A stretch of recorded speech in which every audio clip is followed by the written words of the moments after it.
क्या आप भी रोज करंट अफेयर्स पढ़ते हैं लेकिन कुछ दिनों बाद सब भूल जाते हैं? क्या न्यूज़पेपर, यूट्यूब, पीडीएफ और टेलीग्राम पर इतना सारा कंटेंट देखकर समझ नहीं आता कि क्या पढ़ें और क्या छोड़ दें? अगर आपके मन में भी यही सवाल आता है कि करंट अफेयर्स कैसे पढ़ें ताकि एग्जाम में उसका सही फायदा मिले, तो इस वीडियो को आखिर तक जरूर देखिए।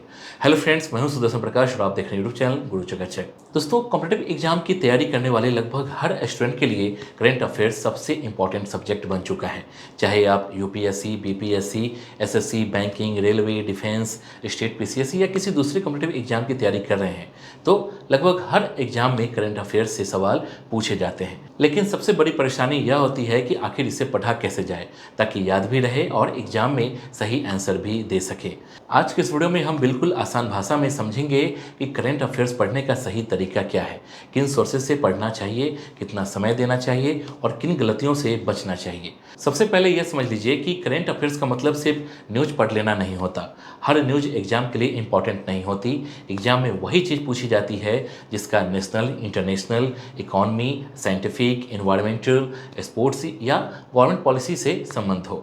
इसलिए सबसे पहले आपको न्यूज और करंट अफेयर्स के बीच का फ़र्क समझना होगा। अगर आप हर छोटी बड़ी खबर पढ़ने लगेंगे तो आपका समय भी बर्बाद होगा और कन्फ्यूजन भी बढ़ेगा। अब सवाल आता है कि करंट अफेयर्स पढ़ना कब शुरू करना चाहिए। अगर आप किसी कॉम्पिटिटिव एग्जाम की तैयारी कर रहे हैं तो शुरुआत पहले दिन से ही कर दीजिए। बहुत से स्टूडेंट सोचते हैं कि एग्जाम आने से 2 या 3 महीने पहले करंट अफेयर्स पढ़ लेंगे, लेकिन यह तरीका सही नहीं है, क्योंकि करंट अफेयर्स एक दिन का नहीं बल्कि लगातार बनने वाला सब्जेक्ट है। रोज़ थोड़ा थोड़ा पढ़ेंगे तभी अच्छी पकड़ बनेगी। अब बात करते हैं करंट अफेयर्स पढ़ने के लिए सबसे अच्छा सोर्स कौन सा है। सबसे पहले आप एक अच्छा न्यूज़पेपर पढ़ सकते हैं। न्यूज़पेपर पढ़ने से सिर्फ करंट अफेयर्स ही नहीं बल्कि आपकी रीडिंग एबिलिटी और अंडरस्टैंडिंग भी बेहतर होती है। अगर न्यूज़पेपर पढ़ने का समय नहीं मिलता तो डेली करंट अफेयर्स पीडीएफ भी एक अच्छा ऑप्शन हो सकता है। लेकिन ध्यान रखिए, हर जगह से पीडीएफ डाउनलोड करने की ज़रूरत नहीं है। एक भरोसेमंद सोर्स चुनिए और उसी को लगातार फॉलो कीजिए। बार बार सोर्स बदलने से सिर्फ कन्फ्यूजन बढ़ता है। आजकल बहुत सारे स्टूडेंट्स यूट्यूब से भी करंट अफेयर्स पढ़ते हैं। इसमें कोई बुराई नहीं है, लेकिन सिर्फ वीडियो देखकर आगे बढ़ जाना सही तरीका नहीं है। वीडियो देखने के बाद अपने नोट्स जरूर बनाइए। जब आप अपने शब्दों में लिखते हैं तो चीज़ें ज़्यादा समय तक याद रहती है। इसलिए पैसिव लर्निंग की जगह एक्टिव लर्निंग की आदत डालिए। अब बात करते हैं नोट्स बनाने की। कई स्टूडेंट्स पूरा न्यूज़पेपर कॉपी में उतार देते हैं। ऐसा बिल्कुल मत कीजिए। नोट्स हमेशा छोटे और पॉइंट टू पॉइंट होने चाहिए।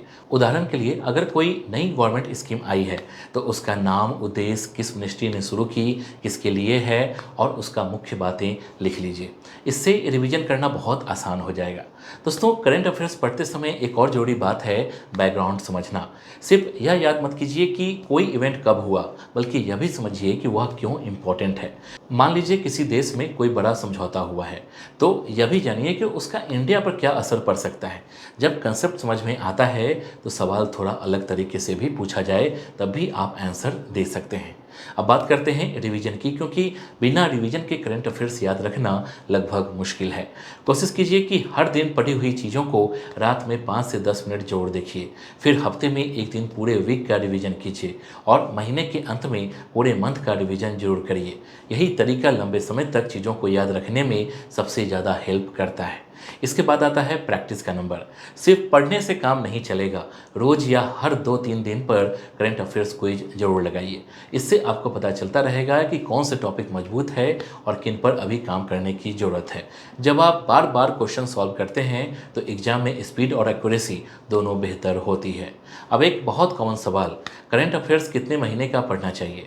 इसका जवाब हर एग्जाम के अनुसार अलग हो सकता है। दोस्तों, कई एग्जाम्स में पिछले 6 महीने का करंट अफेयर्स ज़्यादा पूछा जाता है, तो कुछ में 8 से 12 महीने तक का भी पूछा जा सकता है। इसलिए जिस एग्जाम की तैयारी कर रहे हैं उसका पिछले वर्षों का क्वेश्चन पैटर्न जरूर देखिए। उसी के अनुसार अपनी तैयारी की योजना बनाइए। दोस्तों, बहुत से स्टूडेंट्स एक और गलती करते हैं, वो रोज़ 5 या 6 अलग अलग चैनल्स और वेबसाइट फॉलो करते हैं। इससे जानकारी कम और कन्फ्यूजन ज़्यादा होती है। बेहतर यही है कि एक न्यूज़पेपर, एक करंट अफेयर्स पीडीएफ और एक अच्छा वीडियो सोर्स चुनिए। क्वालिटी पर ध्यान दीजिए, क्वांटिटी पर नहीं। दोस्तों, अगर आप वर्किंग प्रोफेशनल हैं या कॉलेज स्टूडेंट हैं और समय कम मिलता है तो भी परेशान होने की ज़रूरत नहीं है। रोज़ सिर्फ 30 से 40 मिनट लगातार करंट अफेयर्स पढ़ना भी काफ़ी हो सकता है। ज़रूरी यह है कि आप नियमित रहिए। एक दिन में 4 घंटे पढ़कर फिर कई दिन छोड़ देना सही तरीका नहीं है। दोस्तों, करंट अफेयर्स को स्टैटिक जीके से जोड़कर पढ़ना भी बहुत ज़रूरी है। उदाहरण के लिए, अगर किसी नेशनल पार्क की खबर आई है तो उसके साथ यह भी देख लीजिए कि वह किस राज्य में है, वहाँ कौन से वाइल्ड लाइफ प्रसिद्ध है और उससे जुड़े पुराने फैक्ट्स क्या है। इससे एक ही टॉपिक से कई क्वेश्चन की तैयारी हो जाती है। करंट अफेयर्स पढ़ते समय date, place, organisation, important person, scheme, report, index, award, sports event और इंटरनेशनल ऑर्गेनाइजेशन जैसी चीज़ों पर विशेष ध्यान दीजिए। एग्जाम में अक्सर क्वेश्चंस इन्हीं पॉइंट्स के आसपास पूछे जाते हैं, इसलिए पढ़ते समय इन्हें अलग से हाईलाइट करना अच्छी आदत हो सकती है। अगर आपको याद रखने में दिक्कत होती है तो छोटे छोटे रिवीजन नोट्स, फ्लैश कार्ड्स या अपने शॉर्ट नोट्स जरूर बनाइए। एग्जाम के आखिरी दिनों में पूरी किताब पढ़ने की जगह यही छोटे नोट्स सबसे ज़्यादा काम आते हैं और समय भी बचाते हैं। दोस्तों, सबसे ज़रूरी बात यह है कि करंट अफेयर्स कोई ऐसा सब्जेक्ट नहीं है जिसे एक बार पढ़कर हमेशा के लिए याद रखा जाए।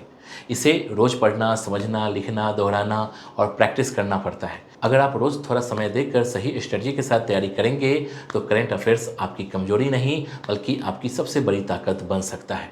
उम्मीद करता हूँ कि अब आपको अच्छी तरह समझ में आ गया होगा कि करंट अफेयर्स कैसे पढ़ें, कौन सा तरीका अपनाना चाहिए और किन गलतियों से बचना चाहिए। अगर आपको यह वीडियो पसंद आया हो तो इसे अपने दोस्तों के साथ जोर शेयर कीजिए ताकि उन्हें भी सही दिशा मिल सके। अगर आपके मन में कोई सवाल है तो कमेंट करके जरूर बताइए। ऐसे ही करियर, एजुकेशन और कॉम्पिटिटिव एग्जाम से जुड़ी आसान और सही जानकारी के लिए चैनल को सब्सक्राइब कीजिए और बेल आइकन जरूर दबाइए। मिलते हैं अगले वीडियो में, तब तक के लिए धन्यवाद। जय हिंद।